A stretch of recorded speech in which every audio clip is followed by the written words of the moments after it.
Now the tale of a blogger spreading the joy of comfort food from his Boston kitchen. I just need another minute on this. He cooks, records, posts, and is seen by millions. I have 11,000 followers on Instagram. I have 250,000 followers on Facebook. But if I do something really well, knock it out of the park, then it can be seen by a lot. My highest views on a video is 45 million. Dan Whalen knocked it out of the park with his quesadilla bun burger. He's the master of mashups. It's a burger that uses quesadillas as the bun. So it has a quesadilla, a burger, another quesadilla, and I sliced it into 4 slices so people could grab a corner. Whalen has Bermuda to thank for his cyber stardom. I worked in computer science in Bermuda for a few years, and while I was there, I had a lot of extra time.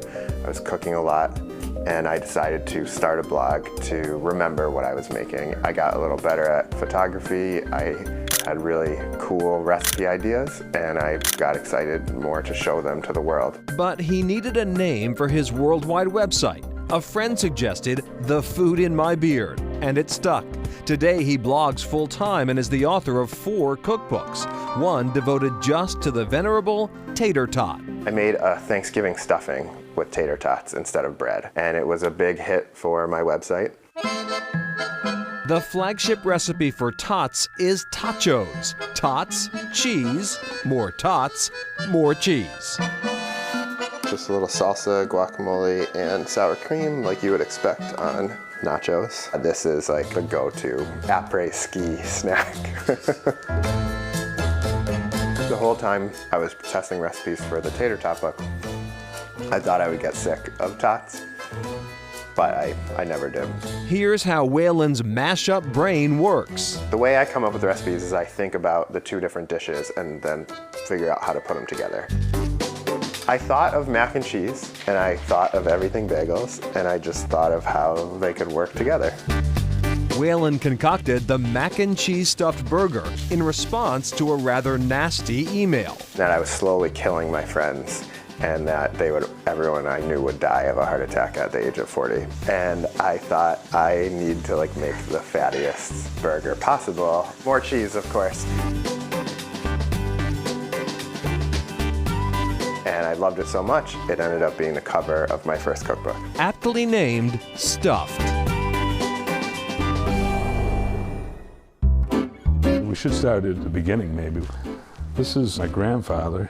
At the age of 77, Richard DeShano has spent his life dedicated to the potato. He's the 3rd-generation owner of Try Some Potato Chips, which claims to be the oldest chip company in the country, founded in 1908. Of course, I wasn't around at that time, but I can sure tell you some stories.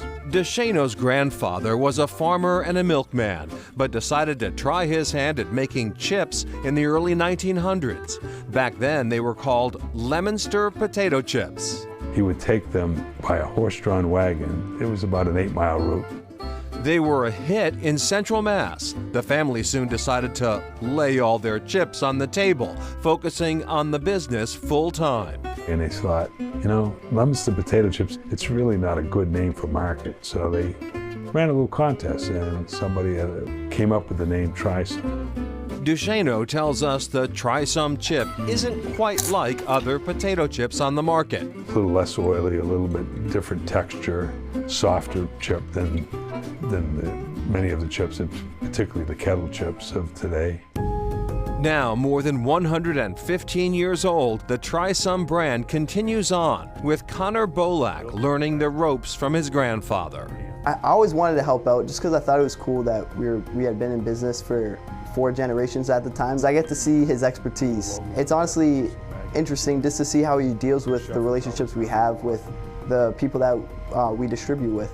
With original, sour cream and onion, and honey barbecue on the shelves, the Try Some family is pleased to say that for the first time in 30 years, their small business is growing. It's a labor of love and a desire to keep a family tradition going for 5 generations.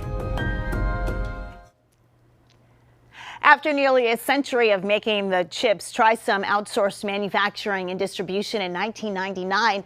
Though retired for over 10 years, Richard returned a few years ago to secure a new distributor for his loyal customers. As for Dan Whalen, these days he has many thousand more followers on social media. He says the only time he took a break from tater tots was after he wrote and participated in a tater tot crawl through Boston as part of the promotion for his Tots book.